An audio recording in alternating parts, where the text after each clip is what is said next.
feline. I take what's mine and I leave behind. Čus, jak jsem ti slíbil, tak natáčím house tour o téhle vile, která je přímo v srdci Karibiku, která má takový nádherný výhled přímo z terasy, z nejvyššího pokoje. Je to 3patrová vila, 3 koupelny, bazén, auto, spousta užití jako paddleboard a spousta dalších věcí. Navíc ostrov Dominika je ještě jeden z mála ostrovů, který není brutálně navštěvovaný turisty. Takže tady jedete na pláž a máte tam 2, 3, 4 lidi maximálně, z toho jsou třeba 2 domorodci. Je tady nádherná příroda, protože všude tady jsou pralesy, palmy, stromy, zvířata a není to tady ještě vůbec dotčené. A já jsem strašně rád, že jsme tady mohli vyrazit. Tahle vila se jmenuje Red Palm, najdete ji tady. A jsem tady proto, protože jsem 17 let nikde nebyl, pořádně na dovčí. A moji rodiče mají na starosti celou tuhle vilu. Teďka to tady pomáhal celé stavět, konstruovat, vymýšlet. A naši tady jezdí zhruba na 4-5 měsíců v roce a mají to tady na starosti. Takže jdeme se na to podívat, ukážeme se, jak tady vypadá a co vás tady všechno čeká a na konci si řekneme, kolik takováhle vila stojí. Takže jdeme na to.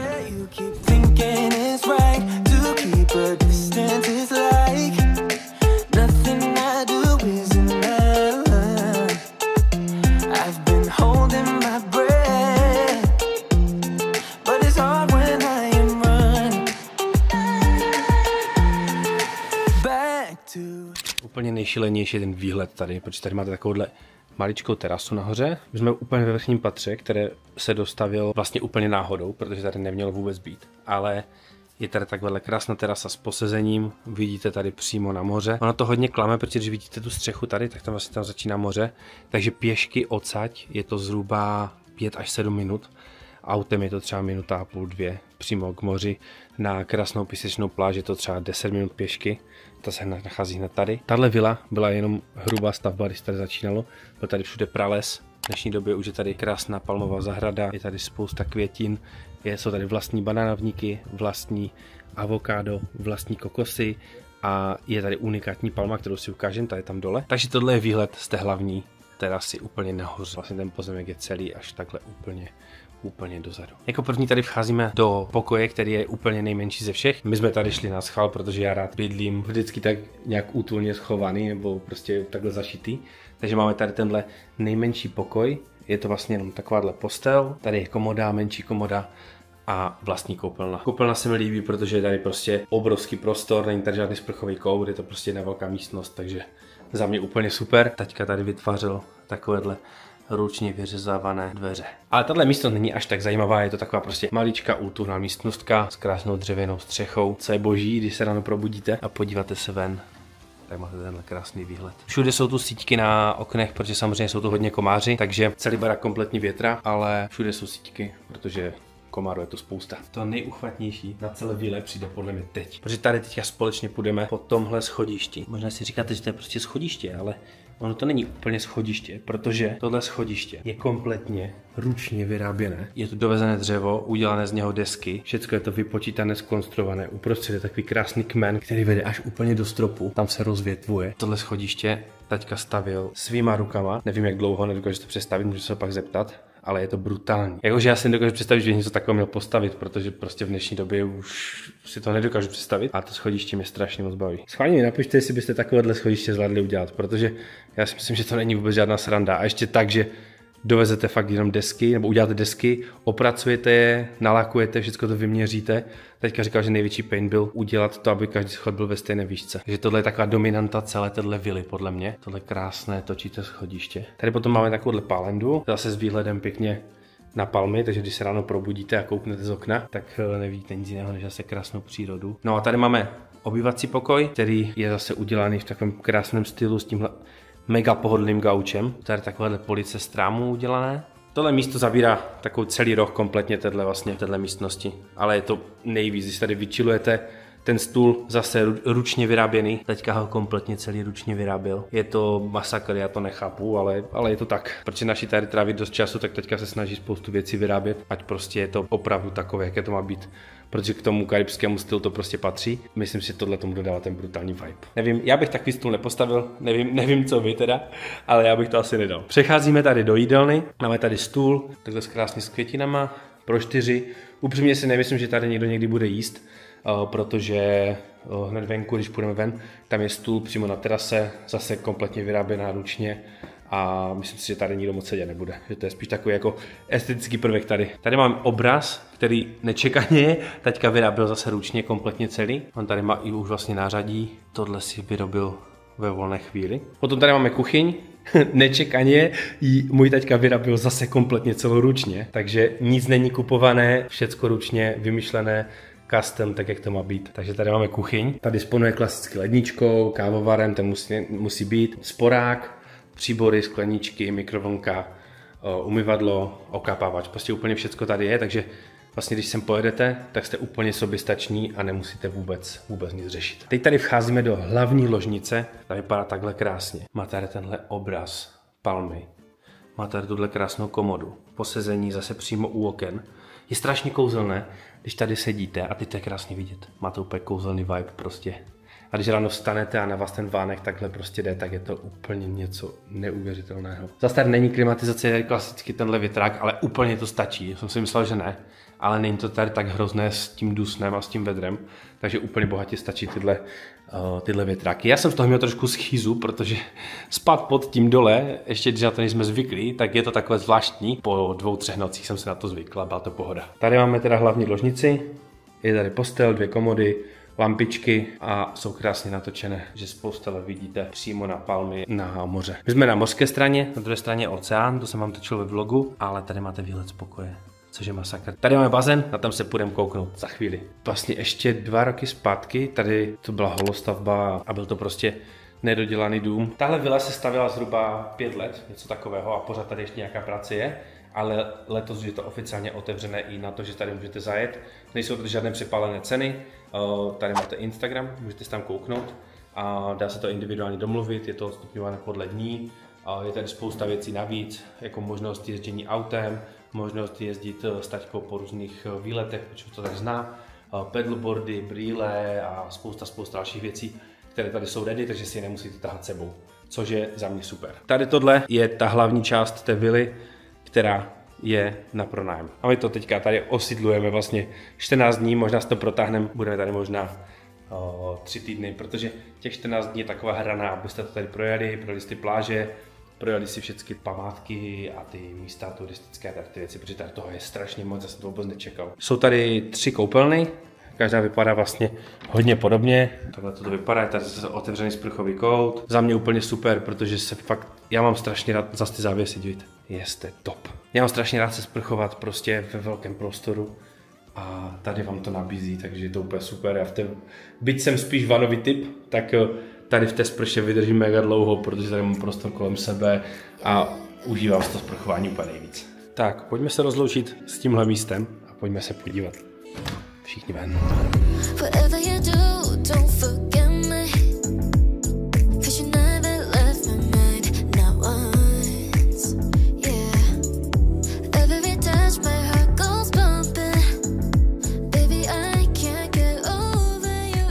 Tady nás čeká taková terasa, na které jsou 2 takovéhle houpačky. Krásně nečekaně zase ručně dělaný stůl, který vyráběl taťka. Ručně vyráběná lavice. Přímo od té terasy zase máte krásný výhled přímo na moře. A samozřejmě i na bazén, který tady nesmí chybět na téhle vile. Jakmile se běhneme tady ze schodu, čeká nás tady tohle auto.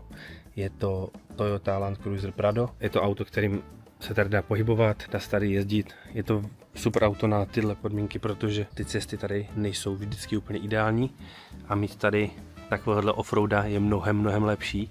Já vám natočím s tímhle nějaké ježdění tady po pralese a nějaký offroad, ale to až v dalším videu, protože by tohle video mělo asi 5 hodin. Tady jsme vzadu na parkovišti. Tady procházíme kolem bambusu, kolem takové aleje. Tady vcházíme na hlavní zahradu Red Palm Vily. Tady jsou zase všude květiny, je tady kompletní taková zahrada. Tady jsou 3 obrovské palmy, které tady dělají takovou dominantu. Každá z nich je trošičku jiná. Tahle je taková hodně větvová. Tady je zase brutálně ostrá a tady je takováhle obrovitánská palma tady. Ale to nejpodstatnější, k bazénu se ještě dostaneme, to je samozřejmost. A to nejpodstatnější je, že ta zahrada se tady táhne úplně až tady nahoru. Dělá tady takové krásné zakoutí. To nejkrásnější je tady, protože Tady vcházíme teďka do zahrady, která je vlastně k celé vile. Tady je ta palma, o které jsem říkal, proč se jmenuje tahle vila vlastně Red Palm, protože ta palma je nějakým způsobem, nevím, nerozumím tomu, je nějakým způsobem vzácná, protože je červená a neuchytí se jen tak někde. Na tomhle ostrově údajně, nevím, jestli to je pravda, by měly být 2 ty palmy.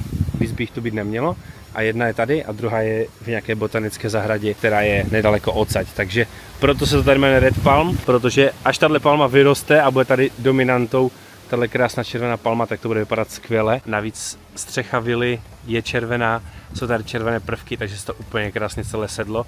Za chvilku si ukážem vilu ještě zvenku, ale chtěl jsem vám ukázat teďka to nejkrásnější, co tady je. A to je celá ta zahrada, protože tady je nějaký zahonek, nevím vůbec, co tam roste, co tam kvete, ale pro nás nejvíc vzácné bylo to, že vy ráno vstanete a můžete si tady zajít na banány. Pokud jsou čerstvé, pokud nejsou čerstvé, tak dozrávají ještě v jedné místnosti tady, ale tady si projdete kompletně banánovou zahradou. Všude jsou tu banánovníky, úplně všude jsou banánovníky, takže tady banánů je opravdu spousta.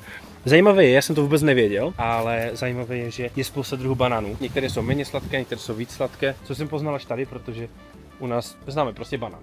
A tady je malý, velký, tlustý, široký, sladký, nesladký, na smažení a je tady toho prostě úplně spousta. Já když jsem tu přijel, tak pro mě to bylo úplně něco neuvěřitelného, že prostě takhle vidíte banány v tom trsu, protože já jsem to v životě neviděl. Tím, že nejezdím ani na dovče a nejezdím nikam moc takhle do tropu, tak jsem sám nechápal, jak je to prostě šílené. A kolik těch banán tam je. Zajímavost je, ten banánovník vyraší jenom jednou a potom vlastně vyraší nové. Už neroste plod znova na tom samém banánovníkovi. Potom tady projdeme ještě dál, protože všichni milujeme kokosy a tady samozřejmě kokosy jsou. Tady jsou takovéhle zelené, tady jsou krásné žluté kokosy. Budeme si jeden urvat ještě za chvilku a taťka nám ho opracuje. Ukážu vám, kolik v jednom kokosu je kokosové vody, protože to u nás zase neznáme. My když jsme přijeli a kdokoliv sem i přijede do vily, tak taťka utrhne kokos, opracuje ho, otevře ho a dá vám hned jako na uvítanou napít vlastně sklenice kokosového mléka, což je nejvíc. Tady nám už roste další palma, tady se můžete vyčilovat, dát si banán a je to vlastně něco úplně totálně neuvěřitelného, tak jak u nás si dáte prostě jabko, tak tady prostě jdete a dáte si banán. Neoče tady leží na lehátku, které nečekaně vyráběl taťka ručně zase. Jak se ti na něm leží? No perfektní. Dobrý? Abych tomu dala ručníček A parádička. Tady si můžete ráno skočit, zaplavat si ráno, nebo se tu jen tak vyčilovat, koukat se na moře. Pokud se vám nechce jít na moře, pokud se vám chce jít na moře, tak můžete tady cestičkou, tady takhle pralesem, přeskočit přes takový potok a za 5-7 minut jste u moře, což je úplně sen. Autem jste tam třeba za 2 minutky, něco takového. Na krásnou písečnou pláž je to nějakých třeba 9 minut pěšky, něco takového, úplně jako kousíček. Vlastně se můžete kdykoliv zbalit, udělat staré jídlo v kuchyni, jít si na pláž, přijít najíst se, zase jít zpátky. Je to super, že ta lokace není někde v horách prostě schovaná, ale je to přímo takhle krásně u moře. Nejkrásnější výhled je odsaď. Já jsem tady přijel a hned jsem to odsaď fotil, protože mě to odsaď mega baví. Yes. Tohle je úplně skvělé. Vlastně to vrchní patro je to terasa, co jsem vám ukazoval, tam je ta ložnice, potom je celý ten velký apartmán a potom tady dole ještě jeden, ten vám ukážu, tam vlastně bydlí naši, když se tady o to starají.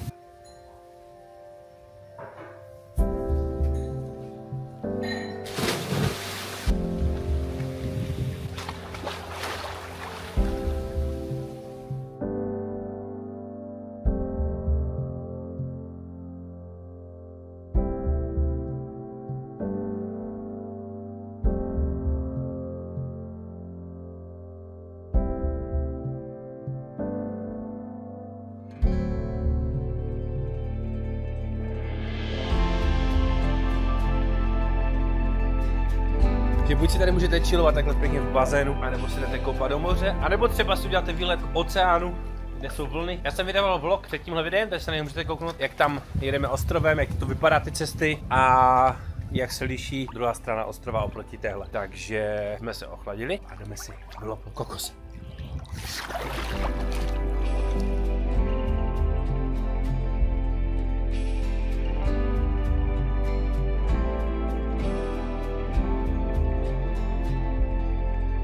Teďka se rozhodl, že jde ještě před kokosem posekat strom mačetou.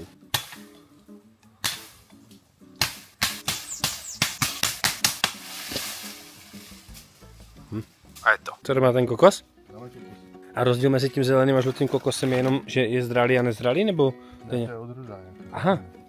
Takže tenhle zelený je jiná odruda Než ten žlutý. A který berem?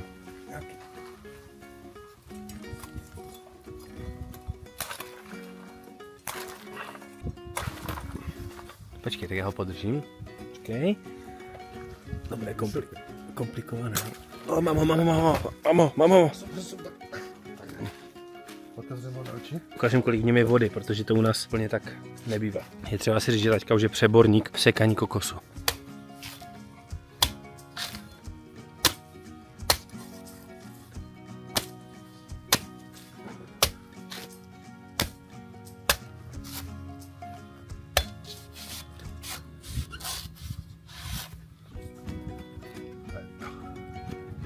Tenhle má i to bílé v sobě, jo?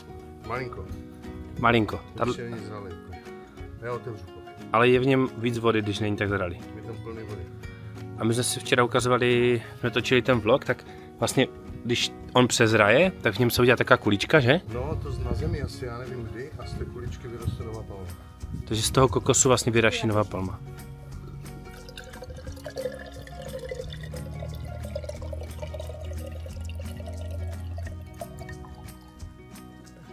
Mazec. Teď ho rozloupnu, uvidíme, kolik tam bude kokosu. No, tady je ten sliz. Máme nějaký kokos, kde je i bílé? To máme tam ty, co tam leží? Jo. Tak rozlopneme ještě ten?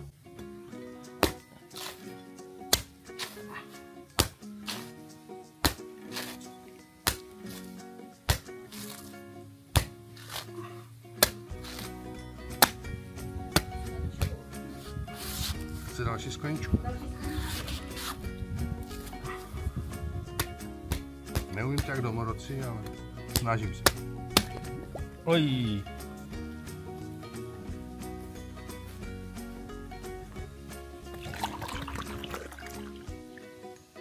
Mazec. To je taky mladé ještě. Jo? Ale je tu toho víc, vidíš?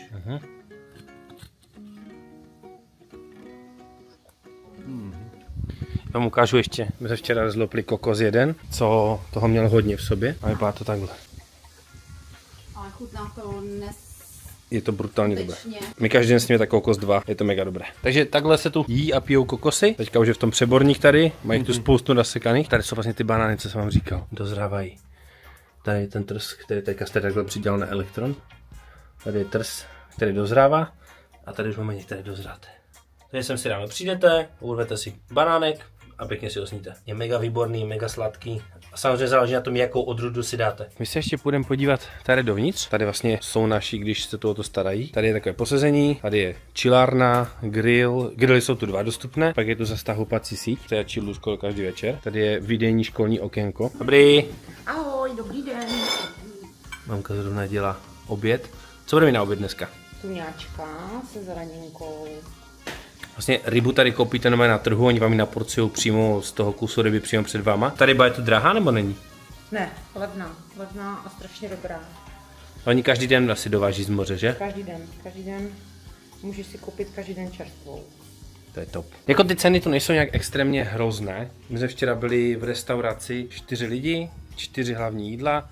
Vlastně burger, žebra, 2 tuňáci, pivo, 2 limči a kola. A bylo to fakt jako brutálně dobré, fakt jako naložená úplně porce všecko. A platí několik 1650 korun za 4 lidi. Ty limošky byly z čerstvého ovoce, Tak, je tak. prostě půl hodiny. Není to tak, že to je prostě z nějakých polotovarů ze sirupu a tak. Je to prostě čerstvá limonáda, čerstvé ryby a všechno je prostě úplně mega fresh, bylo to brutálně dobré. A Banánek jsme měli. jo, grilovaný banán s česnekem, to je v tom vlogu minule. Vyšlo to zhruba nějakých 1600-1700 korun se vším všudy, což si myslím, že na to, že jíte u moře, máte to mega čerstvé, je to mega velká porce, máte čerstvou limču, tak za mě je to úplně super cenovka a není to nějak extrémně přepálené, že byste platili, já nevím, 1000 korun na osobu nebo něco. To je podle mě v pohodě, co se týká nějakých potravin a pití tady. Některé věci jsou o třeba, nevím, 10-15 korun dražší, některé jsou stejně drahé, některé jsou levnější, záleží, ale není to tak, že byste sem jeli a za jídlo jste tady utratili, já nevím, 40 000, protože prostě snídaně by tu stála třeba 2 500. To v žádném případě. Tak, jdeme se pár ještě dovnitř. Nečekaně, tady máme stůl, vyráběný taťkou, ručně. A co je úplně nejhustější, ahoj ty dřevorubče.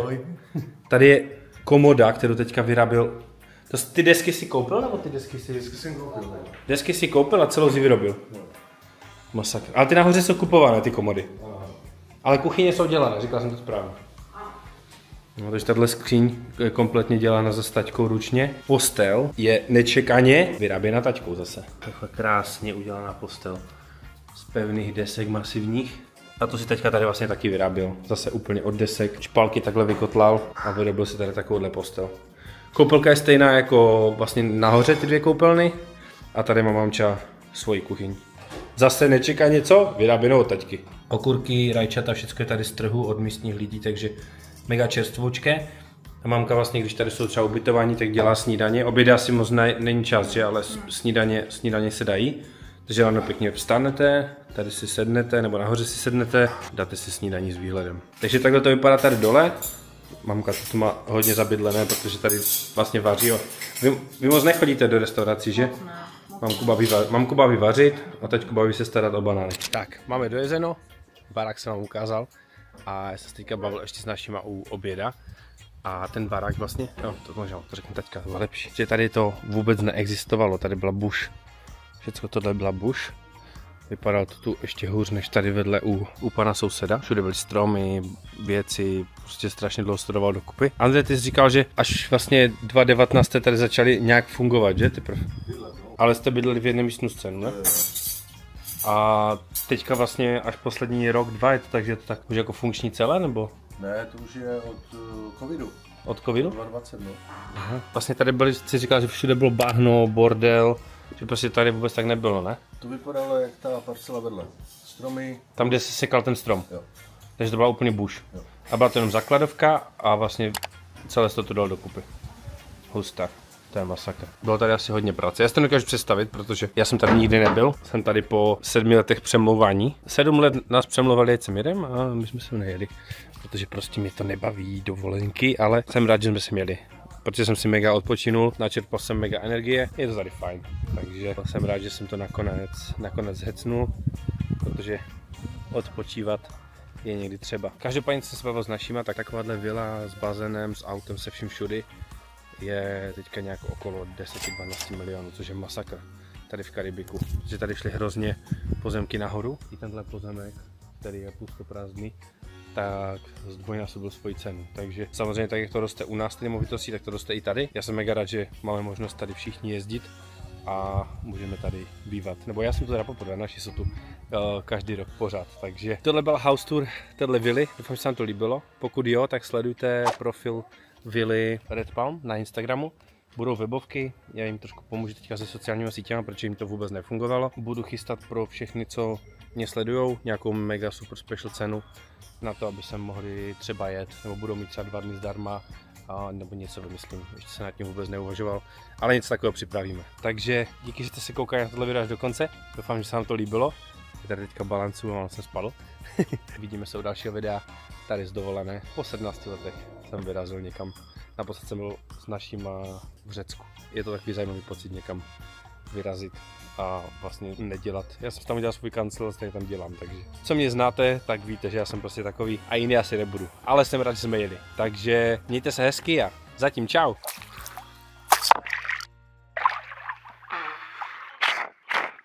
A to něco vydrží.